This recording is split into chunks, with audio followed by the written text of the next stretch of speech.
사랑과 은혜의 하나님, 저희들 생각해 보면 모든 것이 감사할 것이고 또 모든 것이 하나님께 영광을 올려드리는 일입니다.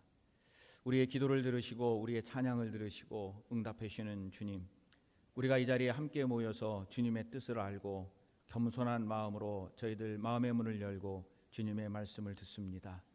성령께서 함께하여 주시어서 말씀을 전하는 저의 입술도 주장하여 주시옵시고, 또한 우리 듣는 모든 이들이 주님 앞에 나와 겸손한 마음으로 아멘으로 응답하게 하여 주시옵소서. 감사하며 우리 주 예수 그리스도의 이름으로 간절히 기도하옵나이다. 아멘. 네, 오늘 많은 기도 제목과 또 간구함을 가지고 이 자리에서 함께 예배드리시고 또 온라인을 통해서 또 함께 예배드리시는 많은 분들, 하나님의 응답을 받으시고 은혜 충만하시기를 간절히 축원을 드립니다. 우리가 이 성경을 보면은 대개 이제 신약은 또 우리가 많이 알고 또 통독도 많이 하고 있는데, 사실 이제 구약은 우리가 이게 지금 어디를 읽고 있나, 그리고 또 이름이 선지자들 이름이 많이 나오는데 이 사람은 또 누군가 이렇게 생각을 할 때가 있습니다. 오늘은 어쩌면은 우리가 많이 들어봤고 또 잘 아는 이사야 선지자의 이야기를 함께 나누려고 합니다. 오늘 이 아침에 우리에게 들려주시는 하나님의 이야기, 그것은 바로 이사야 선지자를 통해서 우리에게 주시는 기도에 응답하시는 하나님. 그래서 저희들 제목도 이제 그렇게 줬습니다. 이사야 선지자는 사실 지난 주일에 만났던 미가 선지자와 같은 시기, 그러니까 기원전 8세기, 즉 예수님이 탄생하시기 전 800년 전에서 활동하셨던 선지자입니다. 이 이사야 선지자가 활동했던 시대는 유다 왕국에게는 참으로 힘든 그러한 시기였습니다. 그때마다 이사야는 위대하신 하나님의 그 의지하심을 이스라엘 백성들에게 호소하고, 그리고 하나님께 돌아와라, 하나님께서 함께 하신다라고 하는 이야기를 이 이사야 선지자가 수없이 이스라엘 백성들에게 하게 됩니다. 자, 오늘 이 본문이 있는 이사야 58장은 바벨론의 포로로 잡혀가는 유대인들의 신앙이 어떤 것이었는가, 특별히 형식화되어 있는, 그리고 그거에 대해서 책망하며 쓴 그것이 바로 오늘 이사야서 58장입니다. 당시에 이스라엘 백성들은 진심으로 마음으로 예배를 드리기보다는 자기들의 삶 속에서 금식하고 자신들의 어떤 것들에 제약을 하면서 하나님께서 자기들의 문제를 해결하시고 자신들을 축복할 것이다 라고 그렇게 생각을 하고 신앙생활을 했습니다. 물론 그렇게 안 하는 것보다는 나을지는 모르겠습니다만은 그 문제, 바로 형식적으로 그리고 습관적으로 예배를 드리는 그들의 신앙생활을 이 이스라엘 백성들에게 이사야 선지자는 그것을 책망하면서 그 문제점을 이야기를 하고 있습니다. 자, 그러면 오늘 이사야 선지자가 그 이스라엘 백성들에게, 아니 우리에게 이야기하고 있는 가장 그러면 중요하게 여겼던 것이 무엇일까? 이사야 선지자가 이야기하고 있는 것은 형식적으로 무엇인가 금식하고 또 기도하고 예배 드리는 것처럼 하지만은, 그러나 하나님께서 받으시는 진정한 예배는 삶을 통해서 드리는 예배이다라고 하는 것을 이야기를 합니다. 그거는 구약에만 있는 것이 아니라 신약에서도 말씀을 하는데, 로마서 12장 1절에 보면은 이렇게 말씀을 합니다. 로마서 12장 1절에 보면은 이렇게 이야기를 하는데, 우리 함께 읽겠습니다. 시작. 그러므로 형제들아, 내가 하나님의 모든 자비하심으로 너희를 권고하노니 너희의 몸을 하나님이 기뻐하시는 거룩한 산 제물로 드리라. 이는 너희가 드릴 영적 예배니라. 구약과 신약에 공통적으로 예배에 대해서 이야기하면서 진정으로 너의 모든 마음과 모든 정성과 뜻을 다해서 하나님이 기뻐하시는 거룩한 산 제물로 너가 예배를 드려라. 이것이 영적인 예배니라 라고 말씀을 합니다.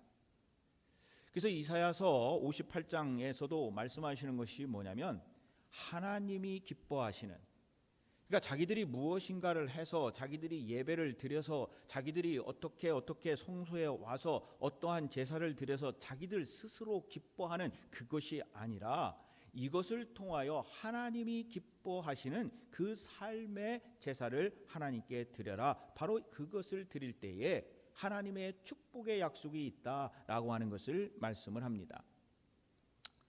자, 그럼 구체적으로 오늘 말씀 중에 특별히 우리가 기억해야 될 것이 뭐냐면 9절에 있는 말씀인데 전반부에 기도 응답의 약속을 이야기합니다.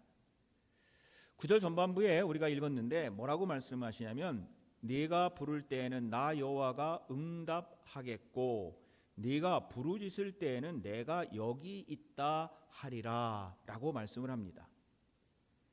그러니까 여기에서 보니까 좀 색깔을 달리한 걸 보면 네가 부를 때에 그리고 네가 부르짖을 때라고 하는 이야기를 하는데 이 이야기는 뭐냐면 우리가 기도할 때라고 하는 그 의미로 해석을 해도 될 것 같습니다.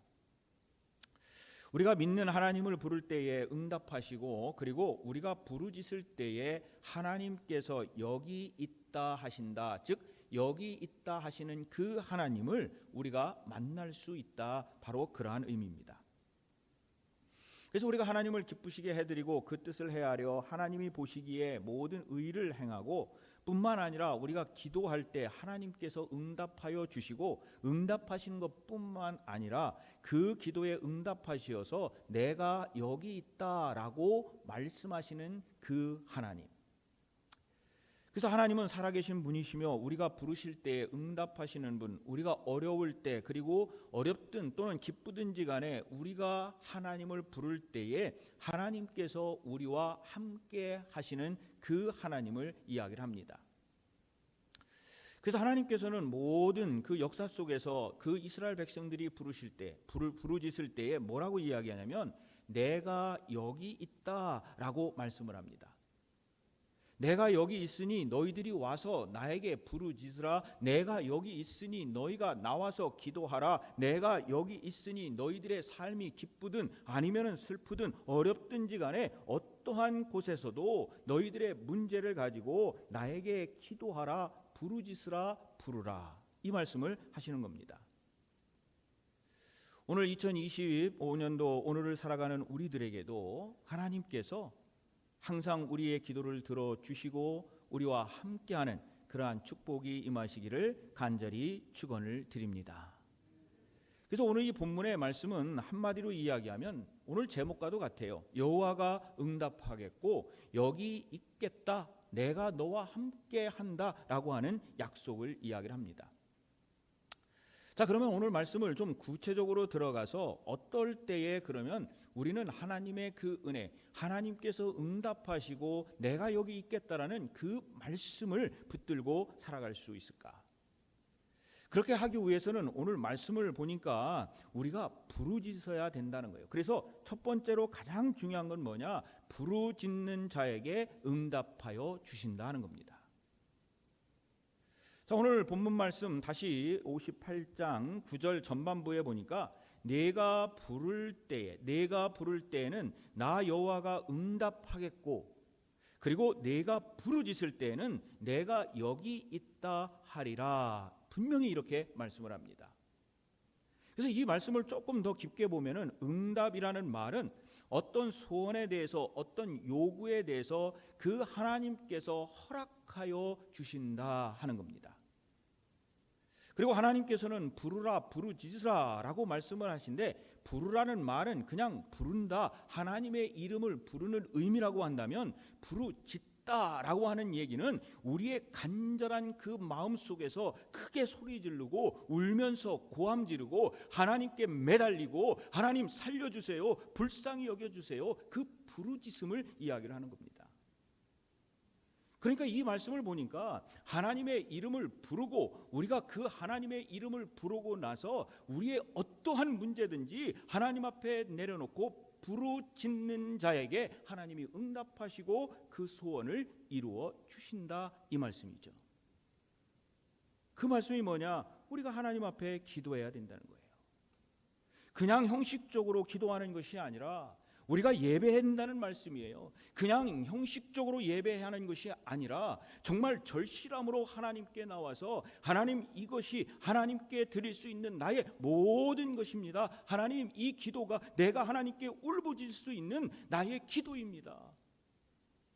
하나님, 응답하여 주시옵소서. 이렇게 우리가 하나님을 부르고 그리고 부르짖을 때에 하나님이 뭐라고 하신다고요? 내가 응답하겠고 또 부르짖을 때에 내가 여기 있다. 내가 너의 목소리를 들었다. 내가 너의 아픔을 이제 내가 들었다. 내가 무엇을 원하는지 내가 이제 알았으니 내가 너와 함께 한다. 이 말씀입니다. 제가 아이를 이제 오래됐는데 우리 딸아이가 하나 있는데 그 딸아이를 키울 때 생각이 참 많이 이 설교를 준비하면서 많이 났습니다. 왜 그러냐면요, 그 딸아이가 지금은 이제 어른이 돼서 시집을 갔습니다만은 갓난아이일 때는요, 그 갓난아이는 엄마 아빠가 잠을 자는 시간이든 아니든 상관없이 배고프면 어떻게 합니까? 무조건 울어 제칩니다. 그것이 12시가 됐든 3시가 됐든 새벽이 됐든 저녁이 됐든 일단 배가 고프면 그 아이는 어떻게 해요? 일단 웁니다. 그냥 울어요. 배고프면 울고 기저귀 바꿔야 될 때가 됐으면 그냥 웁니다. 그런데 부모님들은 그것을 보고 있다가 그 아이가 우는 그 모습을 보면서 이 아이가 처음에는 잘 몰라요.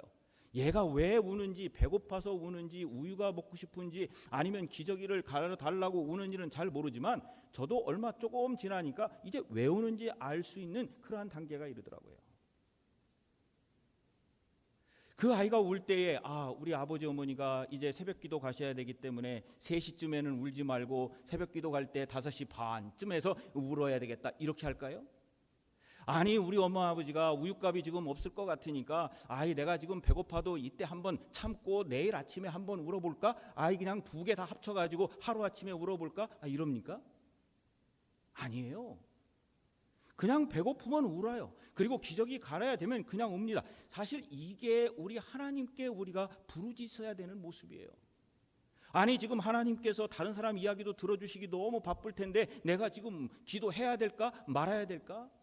아니, 지금 내가 뭘 해야 하나님이 이거 다 이루어 주실까 안 이루어 주실까? 채통 차리고 채통 체면 차리고 이럴 때가 아니에요. 지금 우리가 하나님께 부르짖을 때는요, 하나님, 정말 이것이 급하다, 내 마음속에 간절함이 있다, 그리고 하나님께서 응답하여 주신다, 내 부모도 하물며 내가 울을 때에 나에게 우유를 주는데 하나님께서 내가 울부짖을 때에 그 하나님이 응답해 주시지 않겠냐는 거예요. 사랑하는 우리 주님, 사랑하는 하나님, 정말 내가 이 시간에 울부짖습니다. 하나님, 내가 이것이 필요해요. 물론 그것이 하나님의 뜻과 하나님의 가장 좋은 때, 우리 새벽기도에 말씀드리지 않았습니까? 가장 좋은 때에 좋은 것으로 하나님의 시간에 분명히 채워주실 것을 믿고 우리는 하나님 앞에 기도하는 겁니다. 저는 우리 노스펠레스 모든 성도님들이 다른 어떠한 것보다도 하나님의 이름을 부르고 하나님께 부르짖는 그러한 신앙인들이 되기를 간절히 축원을 드립니다.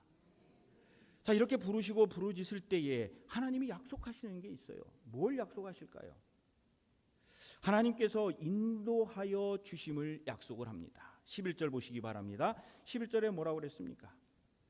여호와가 너를 항상 인도하며 메마른 곳에도 내 영혼을 만족하게 하며 내 뼈를 견고하게 하리라. 아멘. 이 하나님께서는요, 언제나 하나님의 자녀들의, 즉 우리들의 삶을 인도해 주신다는 거예요. 그리고 특별히 오늘 말씀을 보니까 하나님이 항상 우리를 인도하신다. 그것이 어떠한 순간에든지 우리를 인도하여 주신다는 거예요. 아니, 우리 육적인 부모님들도 우리가 울고 그리고 무엇인가를, 솔직히 얘기해서 부모님들이 없어서 그렇지 있으면 다 주고 싶은 게 부모님의 마음 아니겠어요?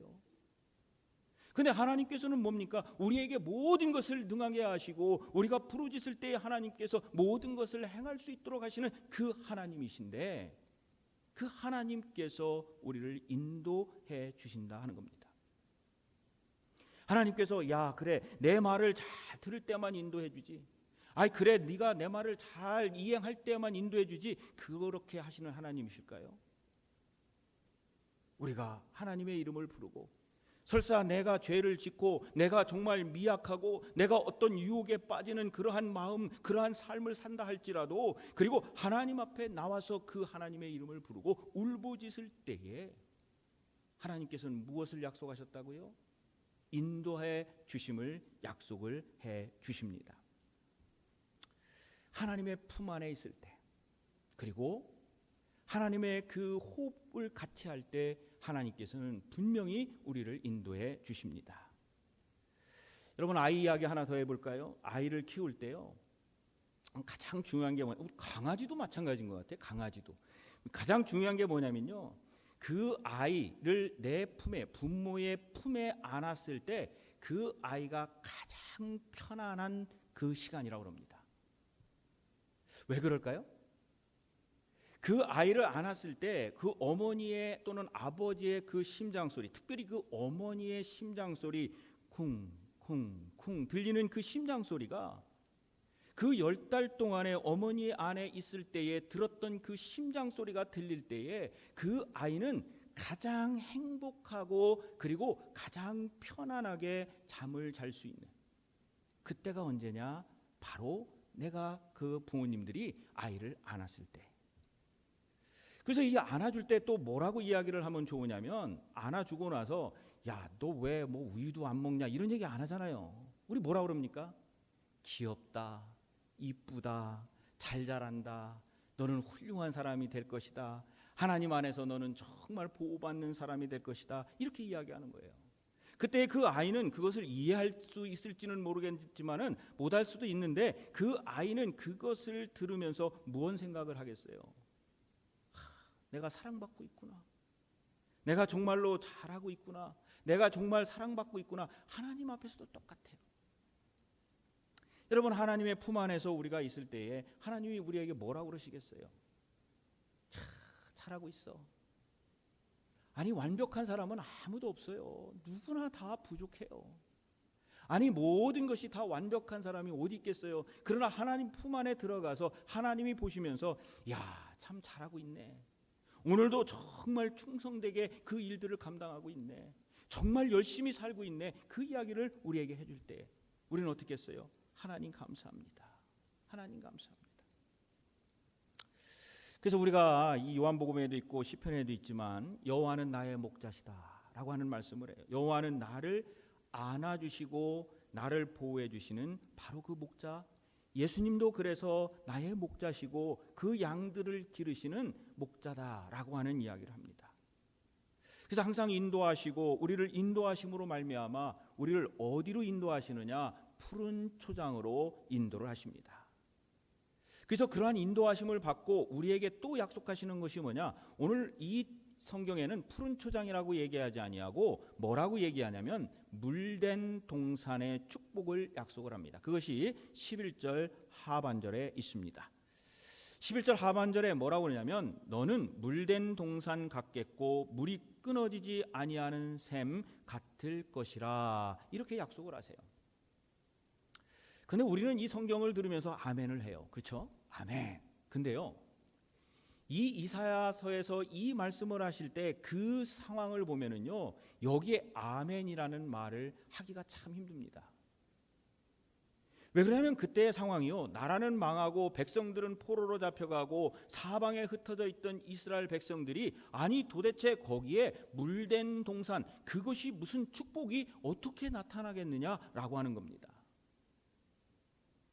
근데 이사야서를 통해서 하나님께서는 분명히 말씀을 합니다. 너는 물된 동산 같겠고 물이 끊어지지 아니하는 샘 같을 것이라.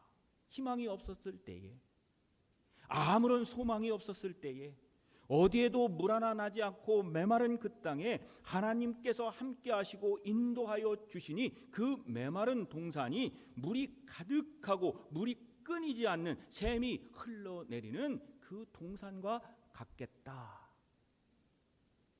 이 얼마나 큰 축복이에요. 그래서 이러한 현상을 예레미야서 31장 13절에는 이렇게 이야기를 하고 있습니다. 그때의 상황을 이야기하는 거예요. 물된 동산이 어떤 상황일까? 예레미야서 31장 13절에 이렇게 이야기를 합니다. 그때의 처녀는 춤추며 즐거워하겠고 청년과 노인은 함께 즐거워하리니 내가 그들의 슬픔을 돌려서 즐겁게 하며 그들을 위로하여 그들의 근심으로부터 기쁨을 얻게 할 것임이라. 아멘. 이게 물된 동산이에요. 여러분, 주님의 은혜 안에서요, 우리가 주님을 만나고 그 주님의 물된 동산에서 우리가 함께 살아간다면 모두가 다 함께 더불어 살아가고 슬픔이 돌이켜서 기쁨이 있게 하시고 아픔이 있는 곳에 위로하여 주시고 근심이 있는 곳에 기쁨이 있게 하시는 바로 그 순간, 그때가 언제냐? 하나님이 인도하셔서 우리를 그렇게 만들어 주신다 하는 겁니다.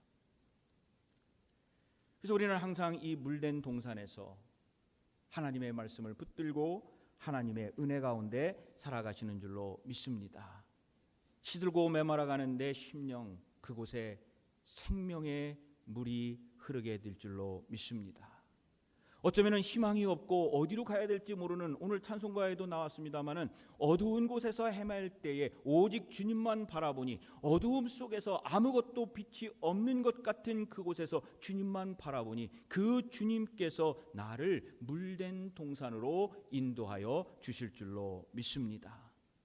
정말 힘든 가운데에서도 교회의 그 부흥을 위해서 힘쓰는 우리의 그 모든 것을 보시고 하나님께서 우리의 그 50년의 역사 속에서 하나님의 놀라운 그 역사를 이루실 수 있도록 하나님께서 채워주실 줄로 믿습니다. 하나님께서 어쩌면은 희망이 없는 가운데 이제는 무엇을 해야 될지도 모르는 이민사회에서 그 힘든 게 살아갔던 그 시절에서, 그러나 그때마다 우리를 인도하셨던 하나님께서 우리가 그 하나님의 이름을 부르고 예수 그리스도의 이름을 부르고 부르짖고 기도할 때에 하나님이 인도하여 주시고 그 하나님께서 인도하여 주심으로 말미암아 우리는 물된 동산에서 소망과 희망과 기쁨으로 살아가게 될 줄로 믿습니다.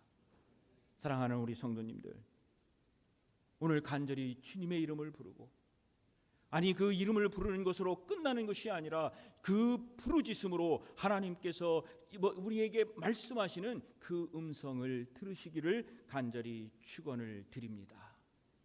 우리의 마음속에 어떠한 불안도 어떠한 의심도 가질 게 하나도 없어요. 우리를 지금까지 인도하신 하나님께서 앞으로도 인도해 주심으로 말미암아 우리들이 평안과 그리고 평강 속에서 흔들림 없이 살아갈 것을 우리는 믿습니다. 바로 그것이 뭐냐? 오늘 하나님께서 우리를 물된 동산으로 인도하신다는 그 축복의 약속인 줄로 믿습니다. 오늘부터 우리는 더욱더 하나님을 붙들고 살아가기를 결단합니다. 오늘부터 우리는 하나님의 이름을 더욱 부르기를 간절히 바라며 결단을 합니다. 부를 뿐만 아니라 하나님의 그 은혜를 간구하며 부르짖을 것을 하나님 앞에 약속을 합니다. 그리고 하나님께서 주시는 그 은혜를 간구하면서 하나님 나의 기도를 들어 주시옵소서. 하나님 나를 불쌍히 여겨 주시옵소서. 하나님 저희 교회를 하나님 불쌍히 여겨 주시옵소서. 하나님의 그 인도하심으로 우리의 인생에서 우리의 삶에서 주님을 만나며 그 음성을 듣고 살아가게 하여 주시옵소서. 이러한 결단과 함께 성령님의 은혜와 축복과 인도하심이 저와 우리 모든 성도님들에게 임하시기를 간절히 주님의 이름으로 축원을 드립니다.